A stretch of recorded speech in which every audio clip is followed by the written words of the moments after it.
심령이 가난한 자는 복이 있나니 천국이 그들의 것임이요.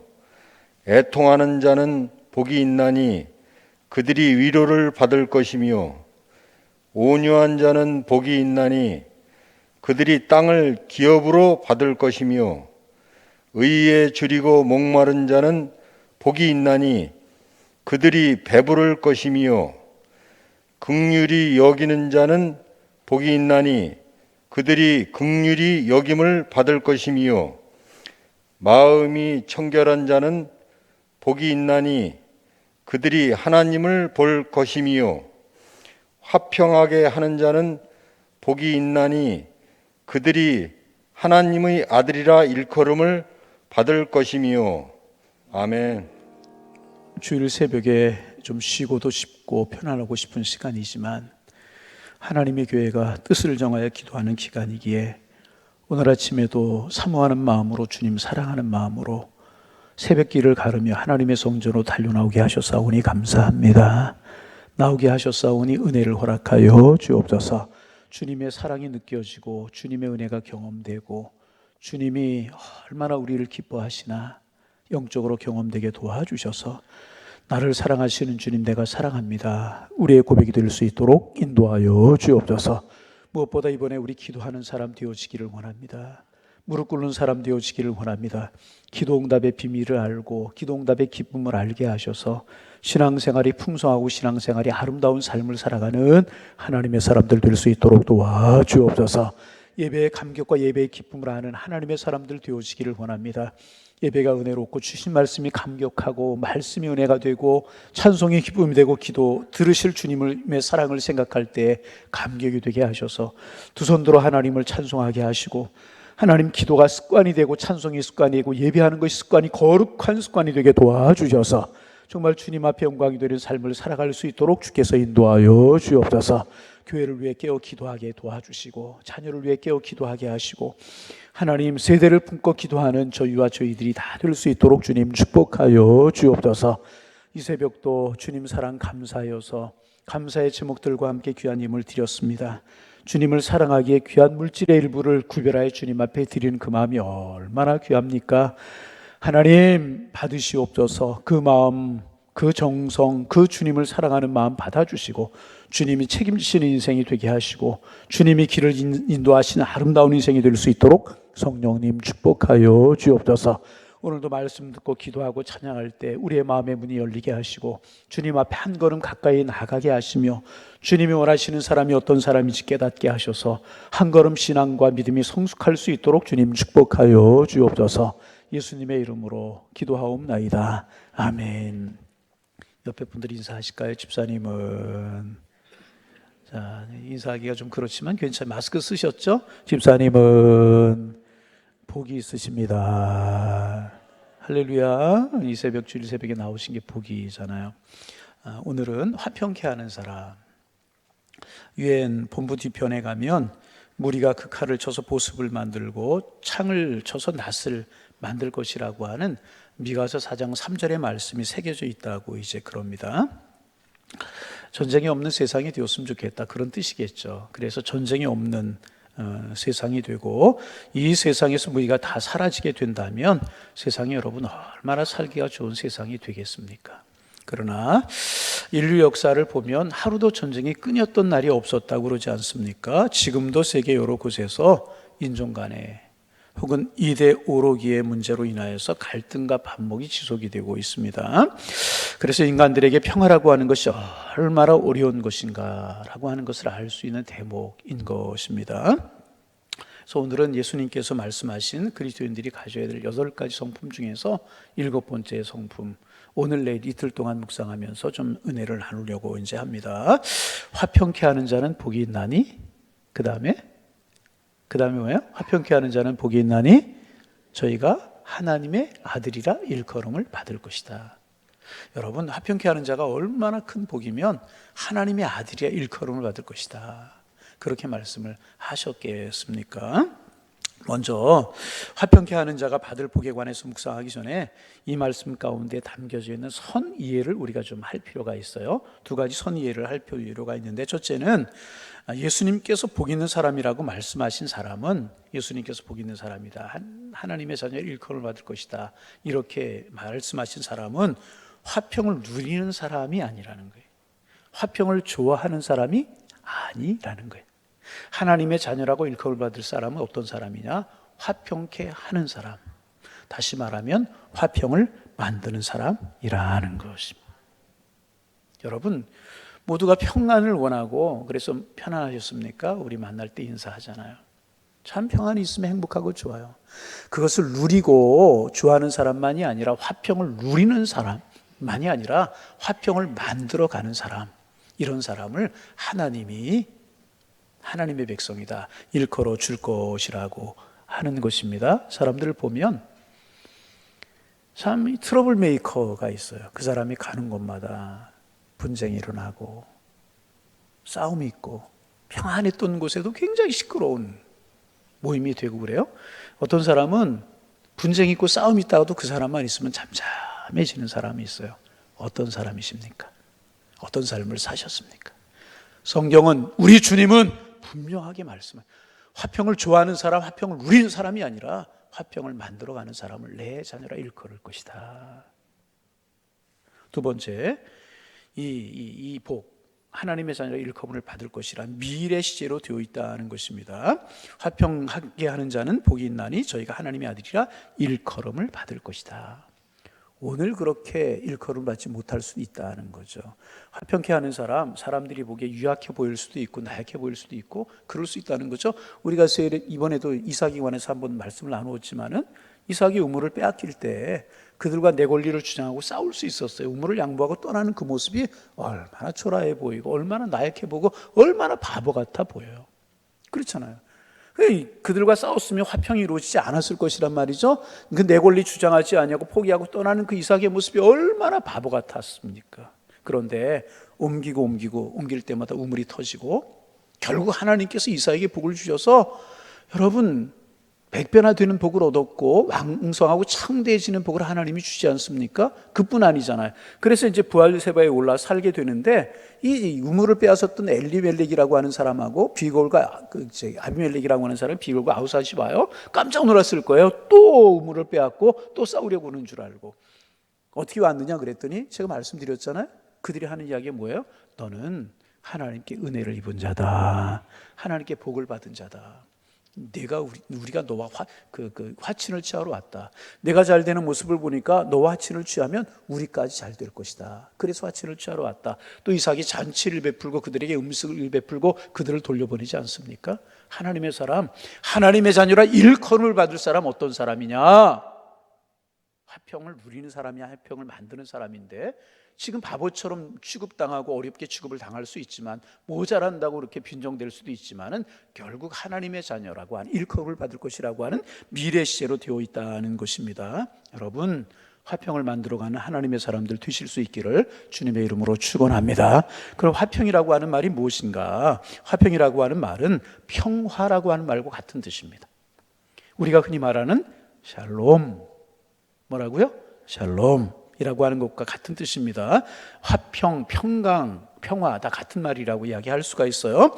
세상은 모두 다 이 샬롬, 이 평안을 원해요. 전쟁이 없고 다툼이 없고 미움이 없고 서로 공격하는 일이 없고 사랑하고 이해하고 관용하는 온전한 평화의 세계를 세상은 원합니다. 그러나 말씀드린 것처럼 인간의 역사가 시작된 이후로 전쟁이 없고 싸움이 없던 날은 하루도 없고 완벽한 평강은 없었다는 것입니다. 인간의 마음속에는 공격성이 있어요. 그리고 인간의 마음속에는 이기심과 교만이 있기 때문에 우리는 온전한 샬롬 가운데 살아갈 수가 없다는 것입니다. 그러므로 온전한 화평이란, 온전한 샬롬의 평화란 하나님이 주시는 축복이라는 거예요. 누가 주시는 축복? 하나님이 주시는 축복. 오직 하나님 안에서만 이루어질 수 있는 것이 화평이라, 샬롬이라는 것입니다. 그래서 이제 예수님께서 이 땅에 오신 이유도 이 화평을 주시기 위해서 오셨잖아요. 그래서 누가복음 2장 14절에 보면 예수님이 이 땅에 탄생하실 때 천사들이 노래하는데 하늘에는 영광, 땅에는 기뻐하심을 입은 사람들 중에 평화를 위해서 예수님께서 이 땅에 오셨다는 것입니다.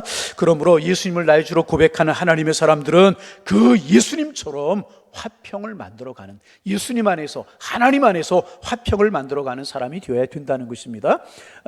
고린도후서 5장 17절에 보면 그러므로 누구든지 그리스도 안에 있으면 새로운 피조물이라. 이전 것은 지나갔으니 보라 새거. 우리가 잘 아는 그런 말씀입니다. 아는 말씀이 나오면 시인하고 그러잖아요. 매달 한 구절씩 암송하는 거 여러분 외우시기를 바랍니다. 누구든지 그리스도 안에 있으면 새로운 피조물이라. 이전 것은 지나갔으니 보라 새 것이 되었도다. 그런데 우리가 그리스도 안에 새로운 피조물이 되었다는 거예요. 그런데 그 다음 18절에 보면 말씀하시기를 새로운 피조물 된 우리의 사명이 무엇이냐, 우리에게 사명을 주셨는데 그 사명이 바로 화목케 하는 직책을 주셨다. 그리스도 안에서 우리 화평을 누릴 수 있어요. 그리스도 안에서 새로운 피조물 되었어요. 그러므로 우리가 할 사명이 무엇이냐? 화목케 하는 직책을 주셨다. 화평케 하는 직책을 받은 사람들이 우리고, 그러므로 오늘 그리스도인들이 가는 곳마다 화평의 축복이 이루어져야 될 것이라. 트러블 메이커가 아니라 피스메이커, 평화를 이루는 하나님의 사람들이 되어야 될 것이라는 것입니다. 여러분, 우리의 기도의 제목이 되기를 원합니다. 하나님, 평화의 도구가 되게 하여 주옵소서. 내가 있으므로 우리 가정이 평화스럽고, 내가 있으므로 우리 교회가 화평하고, 내가 있으므로 우리 구역이 하나님의 평강을 이루고, 내가 있으므로 내 주변이 아름다워질 수 있는 은혜가 있기를 원합니다. 기도 제목이 있기를 소망합니다. 그러면 우리가 어떻게 하여 화평을 이루며 살 수 있습니까? 누구와 화평을 해야 될 것이냐 그 말입니다. 어느 분야에서 구체적으로 화평을 실천해야 될 것인가? 세 가지 정도 우리가 묵상을 하는, 오늘 한 가지만 묵상하고 내일 아침에 화평케 하는 사람 계속해서 묵상하면서 은혜를 나누기를 원합니다. 성경은 가장 먼저요, 무엇보다 먼저 하나님과 화평을 이루라. 그렇게 누구와? 하나님과. 여러분, 하나님 우리를 지으신 분이에요. 우리를 조성하시고 만드신 분이에요. 우리를 구원하시고 우리를 심판하실 분이십니다. 인생의 주인이 되시고 우리 인생의 주관자가 되시는 분이 살아계신 하나님이라는 것입니다. 그러기에 내 인생의 가장 먼저 중요한 것은 하나님과 화평을 이루었는가, 화평을 이루며 살아가는가, 이것이 중요하다.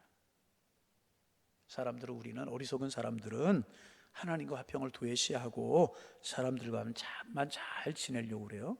회사 동료하고 상사하고 또 가까운 사람들하고 화평하기만 하면 되는 줄로 생각해요. 내가 사랑하는 사람만 하고 잘 지내면 되는 줄로 생각하면 그렇지 않습니다. 하나님과 화평을 이루지 않고 진정한 화평을 누릴 수는 없는 것이라. 여러분, 에덴 동산에서 아담과 하와가 선악과를 따먹고 범죄했잖아요. 하나님 앞에 화평이 깨어지는 거예요.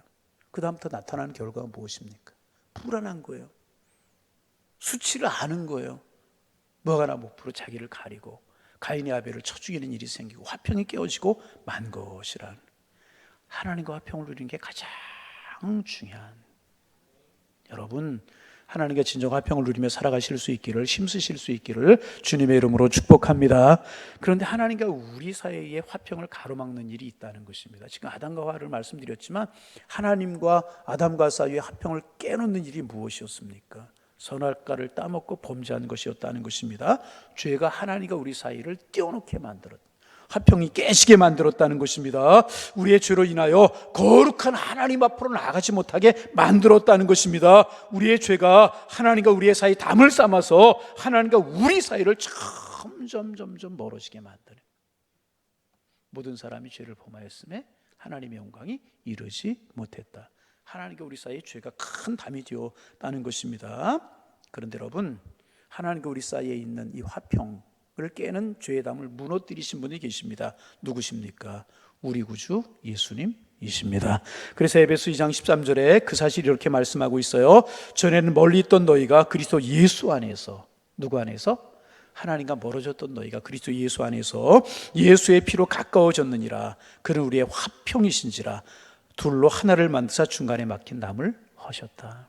죄로 말미암아 하나님과 우리 사이가 멀어졌는데, 원수가 되었었는데, 지옥 백성이 되었는데 예수님이 십자가에 달려 돌아가시고 물과 피를 다 쏟으심으로 말미암아, 그리고 십자가의 죽으심으로 말미암아 하나님과 우리 사이에 가로막혀 있었던 죄의 담을 다 헐어 버리셨다는 거예요. 그러므로 우리는 구원함을 받게 되었고 하나님의 자녀가 되었고 우리의 모든 죄가 사함을 받게 된 것입니다. 그런데 여러분, 이건 원죄고 우리의 세상을 살아가면서 크고 작은 자범죄들을 짓고 살아가고 있잖아요. 여러분, 틀림이 없어요. 우리가 어떤 일로 하나님 앞에 범죄하고 우리가 죄를 범하게 되면 자꾸 하나님과 거리가 생겨요. 기도가 잘 안 되고 찬송에도 기쁨이 없고 예배에 감격이 없고 틀림없이 그래요. 그러면 우리가 살아가는 이 자범죄들을 어떻게 해결할 수 있습니까? 그 죄를 방치해 놓으면요, 점점 쌓여서 높은 담이 되고 말 것이라. 기도에도 응답이 안 돼요. 기도가 안 돼요. 예배가 은혜롭지 못해요. 예배에 졸음만 와요. 굉장히 내 속에 감정이 북받쳐 오르는 화만 치밀어 올라서 그냥 모든 좋은 것 보면서도 그것을 받아들이지 못하고 화만 내 속에서 치밀어 오르게 된다는, 이런 것들이 하나님 앞에 쌓여있는 죄 문제 때문에 그렇다는 것입니다. 어떻게 해야 되는가? 주님 앞에 가지고 나와서 고백하는 거예요. 그래서 우리 교회에 참회 기도, 예배 시간에 참회 기도가 있는 게 그래서 그런 것이라. 고백하고 참회하고 고백하면 우리 주님은 즐거운 마음으로 받아주시고 용서해 주는 줄로 믿습니다. 그래서 요한일서 5장 13절, 요한일서 1장 9절 우리가 알잖아요. 만일 우리가 우리의 죄를 자백하면, 자백이라고 하는 말이 고백이라는 말이죠. 주님은 미쁘시고 의로우사 우리의 모든 죄를 사시며 모든 불에서 우리를 깨끗하게 주실 것이다. 고백하기만 하면, 자백하기만 하면 하나님께서 용서해. 여러분, 새벽에도 나오셨고 주일 예배 나오시고 그럴 텐데 우리가 하나님 앞에 나올 수 있는 이유가 뭐예요? 하나님 앞에 왜 나와요? 우리가 깨끗해서요? 우리가 공로가 많아서요? 우리가 의로워서요? 아닌 것입니다. 반대인 것입니다. 연약하기에, 부족하기에, 나약하기에 하나님 앞에 나와서 고백하고 죄사함 받고 새로워지고 은혜 누리며 살아가는 것이라는 것입니다. 그래서 여러분, 가까운 사람 사이에 담이 점점 쌓여가면 이게 담이 되고 점점 관계가 어려워지지 않습니까? 즉시 교제를 통해서 즉시 해결하고 풀어야 되는 것이라는 것입니다. 부부 사이에도 마찬가지고요, 친구 사이에도 마찬가지고요, 가까운 성도 사이에도 마찬가지라, 하나님과 우리 사이에도 마찬가지라. 나와서 고백하고, 하나님, 내게 이런 잘못이 있습니다. 이런 허물이 있습니다. 바르게 살아가려고, 하나님의 영광을 위해 살아가려고 했지만 부족하여서 또 넘어지고 쓰러졌습니다. 주님 용서해 주옵소서, 사하여 주옵소서. 간구할 때 사유함의 은총을 베풀어 주시고 하나님과 우리 사이에 담이 헐어져서 주님 부르면 내 마음속에 감격이 되고. 그래서 여러분, 8가지 성품은 어떤 성품, 이 사람 소유하고 이 사람 소유하는 것이 아니라 다 연결된 것이, 애통하는 사람이 온유할 수 있고, 온유할 사람이 의에 목마를 수 있고, 온유한 사람이 의에 줄이고 목마른 사람이 가난한 심령이 될 수 있고, 그런 사람이 화평케 하는 사람이 될 수가 있는 것이라. 여러분, 이런 은혜가 우리 속에 있어지기를 소망합니다. 그 사유함의 은총, 그 은혜로 우리가 하나님과 화평하며 살아갈 수 있는 거라. 그래서 예수님 요한복음 14장 27절에 그렇게 말씀하셨죠. 내가 너희에게 평안을 주노라. 내가 주는 평안은 너희와 같지 않다. 세상이 주는 것 같지 않다 말씀하셨잖아요. 하나님과의 관계가 가장 중요하다. 하나님과 바른 관계를 맺을 때 화평이 우리의 마음속에 샬롬의 평안이 이루어지게 되고, 그럴 때 우리는 화평을 만들어가는 사람이 될 수가 있다는 거예요. 여러분, 하나님과의 관계가 잘 이루어질 수 있기를 주님의 이름으로 축복합니다. 좀 이렇게 마음 아프지만 은혜로 이긴 이야기 하나 하고 말씀 마치겠습니다. 미국의 스파포스라고 하는 성공한 변호사, 꽤 유명한 변호사가 한 분 계셨대요. 스파포스라고 하는 변호사가 한 분 계셨는데 세상적으로도 크게 성공했고 신앙인으로도 참 훌륭한 분이셨다고 그래요. 교회에서도 참 그분의 반듯한 예배생활, 반듯한 기도생활, 반듯한 헌신의 모습이, 사랑의 모습이 많은 분들에게 존경을 받고 그런 분이셨다고 이제 그래요. 예배 목숨 걸고 예배를 지키시는 그런 분이시. 아무리 바쁜 일이 있어도 모든 일을 뒤로하고 하나님 앞에 예배 드리는 그 모습 많은 분들에게 본이 되고 그런 분이셨다고 그래요. 얼마나 신실하고 중심 있게 예배 드리는지 많은 분들이 그분을 보면서 감동을 받고 이제 그런 분이셨는데, 그런 어느 날 그가 슬픈 비보를 접하게 되었다고 그래요. 그의 아내와 4명의 자녀가 영국으로 여행을 가다가 그만 배에서 폭풍우를 만나고 말았어요. 대서양 한복판에서 배가 가라앉아 버리고 말아. 구사일생으로 그의 아내는 살았지만 4명의 자녀가 다 물에 빠져서 생명을 잃었다는 비보를 접하고 말아. 얼마나 마음이 슬프겠습니까? 얼마나 마음이 애통스럽겠습니까? 그 슬픔을 억누르고 자녀들의 시신을 수습하기 위해서 영국으로 가는 배를 타게 이제 되었습니다. 배가 대서양의 중간쯤에 이르렀을 때 선장이 이분을 찾아와서 이야기하는 거예요. 스파포스 변호사님, 얼마나 슬프십니까? 얼마나 마음이 어려우십니까? 하지만 이 사실을 꼭 알려드려야 될 것 같아서 말씀을 드립니다. 지금 배가 지나가는 이곳이 바로 며칠 전에 폭풍으로 배가 침몰이 돼서 파산이 되어서 당신의 자녀들이 죄송하지만 생명을 잃게 된 곳입니다. 마음 아프시겠지만 이곳을 바라보시고 마음의 위로를 받으시기를 바랍니다. 선장이 그런 이야기를 했다는 거예요. 여러분, 얼마나 마음이 어렵게. 자녀들의 생생한 모습이 눈에 떠올라서 견딜 수가 없게 마음이 찢어질 듯 아파. 대서양의 넘실거리는 파도 앞에서 그는 자녀들의 이름을 목 놓아 부르면서 통곡하면서 눈물을 펑펑 흘렸다. 여러분 안 그렇겠어요? 얼마나 마음이 아프겠어요? 그리고 그가 눈물로 기도하며 통곡하면서 하나님의 자비를 구하다가 기도문을 써내려간 기도문이 하나가 있어요. 바로 이런 기도문입니다.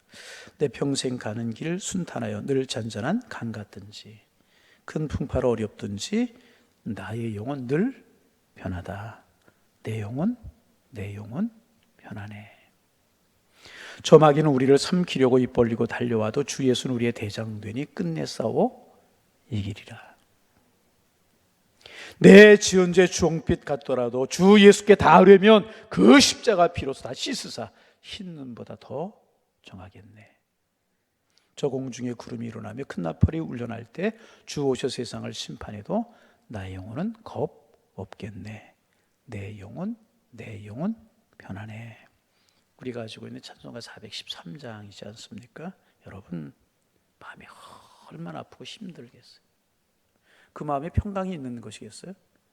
그렇지 않죠. 그러나 그 슬픔, 그 애통하는 그 말할 수 없는 사람이 당할 수 있는 애통함 중에서 가장 큰 애통함 가운데 있으면서도 하나님 앞에 그의 믿음이 반듯하게 서 있고 하나님과 화평을 누리고 하나님의 은혜 가운데 살아가는 사람이었기에 그런 믿음으로 그 슬픔을 어렵지만 이길 수 있었고 하나님 앞에서 그의 삶을 이루어 갈 수가 있었다는 거예요. 여러분, 혹시 여러분의 삶이 흔들리지는 않습니까? 다른 사람과의 관계가 흔들리잖아요. 내 속에 분노가 치밀고 괜히 아무것도 아닌데 그냥 내 마음속에 화가 일어나고 누구를 보기만 하면 막 기쁨이 없고 행여나 그렇지 않습니까? 사람과의 관계가 우선이 아니고요. 하나님과의 관계가 우선. 하나님과 화평하지 못하기 때문에 여러분 잘 깊이 묵상해 보세요. 하나님과 화평하지 못하기 때문에 그런 거예요. 하나님과의 화평의 모습이 잘 이루어지게 되면은요. 웬만한 거 이길 수 있는, 웬만한 거 극복할 수 있는, 화평을 이루며 살아갈 수 있다. 하나님과 화평이 모든 것의 기초. 나를 지으시니 하나님과 화평이 없이 어찌 다른 사람과 해요. 그래서 여러분 괜히 내 마음속에 분노가 있고요. 신앙생활에 기쁨이 없고 삶에 행복이 없고 그러거든요. 다른 것 생각하지 말고요. 하나님과의 관계를 먼저 생각해 보시기 바랍니다. 그러면 틀림없이 화평을 누리며 살아갈 수 있을 것이라. 여러분 하나님 앞에 내 모습 다 비추어보고 온전치 못하는 것이 무엇이 있나. 온전히 하나님과의 관계를 이루셔서 정말 화평을 누리는 사람만이 아니라 화평을 좋아하는 사람이 아니라 화평케 하는 사람으로 하나님의 자녀의 일컬음을 받는 이 복을 누리며 살아가는 여러분들 다 되실 수 있기를 주님의 이름으로 축복합니다. 그래서 오늘 410